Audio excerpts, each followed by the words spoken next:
வணக்கம் நண்பர்களே, நாம் இன்றைக்கி இந்த வீடியோவில் என்ன பார்க்க போகிறோம் பார்த்தீங்கன்னா, ரயில்வே ப்ரொடெக்ஷன் ஃபோர்ஸில் பார்த்தீங்கன்னா, இப்போது 10th பாஸு இல்லை ஏதாவது ஒரு டிகிரி முடிச்சிருந்தீங்கன்னா உங்களுக்கான ஒரு எஸ்ஐ அதுவும் இல்லாமல் கான்ஸ்டபிள் போஸ்ட்டை வந்து அறிவிச்சிருக்காங்க. இப்போ பார்த்துக்கிட்டிங்கன்னா அதில் வந்து ஆல்ரெடி எப்போவே அப்ளிகேஷன் ஓப்பன் பண்ணிட்டாங்க. இன்னும் பார்த்திங்கன்னா உங்களுக்கு ஒரு 7 நாள் தான் இருக்குது. யார் யாரெல்லாம் அப்ளை பண்ணலையோ நீங்கள்லாம் சீக்கிரமாக அப்ளை பண்ணுறதுக்கு ஆயத்தமாகிக்கிங்க. இந்த வாய்ப்பை தயவு செஞ்சு நண்பர்களே மிஸ் பண்ணிடாதீங்க.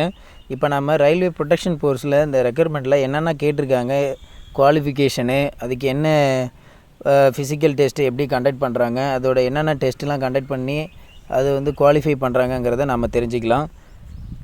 இப்போ பார்த்தீங்கன்னா நண்பர்களே, ரயில்வே ப்ரொடெக்ஷன் ஃபோர்ஸில் நீங்கள் பாருங்கள் 4660 ஜாப் வேக்கன்சி வந்து ஓப்பனிங்கில் இருக்குது.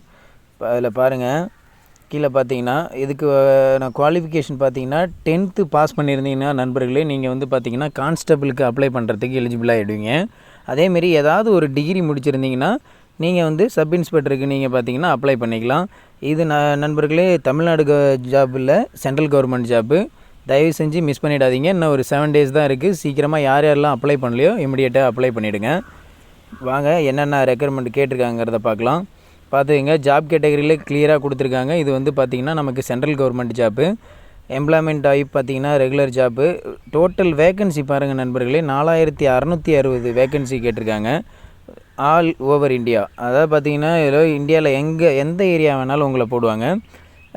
கீழே பாருங்கள், அப்ளிகேஷன் ஆல்ரெடி ஓப்பன் ஆகிட்டு போன மாதம் 15ஆம் தேதியிலேருந்தே அப்ளிகேஷன் ஓப்பனில் இருக்குது. நீங்கள் யாராவது நண்பர்களே யாராவது மறந்துருந்தீங்கன்னா ரயில்வே ப்ரொடெக்ஷன் ஃபோர்ஸுக்கு அப்ளை பண்ணுறது தயவு செஞ்சு உங்களுடைய நண்பர்களுக்கும் சீக்கிரம் ஷேர் பண்ணி அப்ளை பண்ண சொல்லுங்கள்.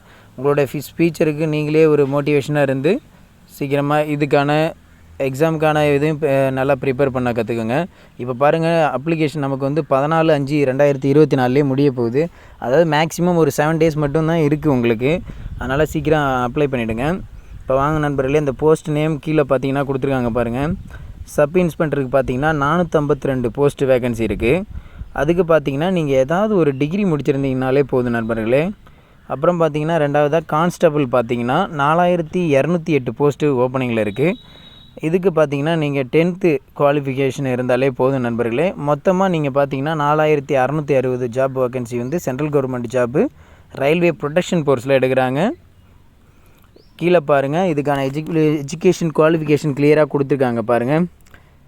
சப் இன்ஸ்பெக்டர் பார்த்தீங்கன்னா கிராஜுவேட் ஃப்ரம் ரெகனைஸ்டு யூனிவர்சிட்டி, ஏதாவது ஒரு யூனிவர்சிட்டியில் நீங்கள் பார்த்தீங்கன்னா கிராஜுவேட் ஆகியிருந்தீங்கனாலே போதும். கான்ஸ்டபிளுக்கு பார்த்தீங்கன்னா 10th பாஸ் பண்ணியிருந்தால் போதும். கீழே பாருங்கள், ஏஜ் லிமிட் கொடுத்துருக்காங்க. சப் இன்ஸ்பெக்டருக்கு பார்த்தீங்கன்னா 20 to 28 வயசு வரைக்கும் இருந்தால் போதும். அதாவது பார்த்திங்கன்னா உங்களுக்கு ஏஜ் ரிலாக்ஸேஷனும் கொடுத்துருப்பாங்க. மேக்ஸிமம் 3 years கொடுத்துருப்பாங்க. அதையும் நீங்கள் செக் பண்ணிக்கிங்க நண்பர்களே. அதை போல் கீழே கான்ஸ்டபிளுக்கும் பாருங்கள் அதே ஏஜ் தான் கொடுத்துருக்காங்க. ஒரு 18 to 28 வயசு வரைக்கும் தான் கொடுத்துருக்காங்க. சேம் ஏஜ் ரிலாக்ஸேஷன் அதுக்கும் ஒரு 3 years தான் நண்பர்களே கொடுத்துருக்காங்க. அது கிளியராக பார்த்துக்கோங்க. உங்களோட ஏஜ் லிமிட்டுக்குள்ளே நீங்கள் அப்ளை பண்ணிக்கோங்க. பார்த்துக்குங்க, உங்கள் போஸ்ட்டுக்கான சேலரி என்ன ரேஞ்சுன்னு பார்த்துக்குங்க. சப் இன்ஸ்பெக்டருக்கு பார்த்தீங்கன்னா 35,400 உங்களுக்கு கிடைக்கும். கான்ஸ்டபிள் பார்த்தீங்கன்னா 21,700 கிடைக்கும் நண்பர்களே. இப்போ செலெக்ஷன் ப்ராசஸ்னு வந்து பார்த்துக்கிட்டிங்கன்னா ஃபஸ்ட்டு உங்களுக்கு கம்ப்யூட்டர் பேஸ்டு டெஸ்ட் இருக்குது. ரெண்டாவதாக பார்த்தீங்கன்னா ஃபிசிக்கல் எஃபிஷியன்ஸ் டெஸ்ட் இருக்குது பார்த்தீங்கன்னா. நெக்ஸ்ட்டு பார்த்தீங்கன்னா கீழே அதுக்கான அப்ளிகேஷன் டீட்டெயிலாம் கொடுத்துருக்காங்க பாருங்கள்.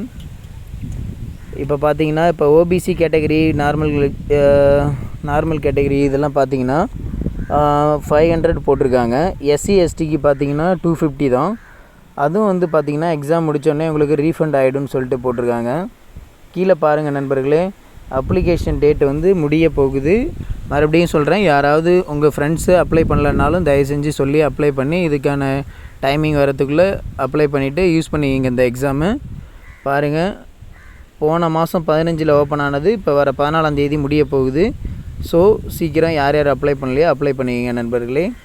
தேங்க்யூ. நம்ம நெக்ஸ்ட் வீடியோவில் வந்து பார்த்திங்கன்னா இதுக்கான ப்ராசஸ் ஆர்பிஎஸோட செலெக்ஷன் ப்ராசஸ் என்னென்ன கொடுத்துருக்காங்கங்கிறத நம்ம நெக்ஸ்ட் வீடியோவில் பார்க்கலாம் நண்பர்களே. சீக்கிரம் இப்போதைக்கு நீங்கள் அப்ளிகேஷனை மட்டும் கம்ப்ளீட் பண்ணிவிடுங்க. நம்ம நெக்ஸ்ட் வீடியோவில் அதை பற்றி பார்க்கலாம் ஃபர்தராக. தேங்க்யூ நண்பர்களே.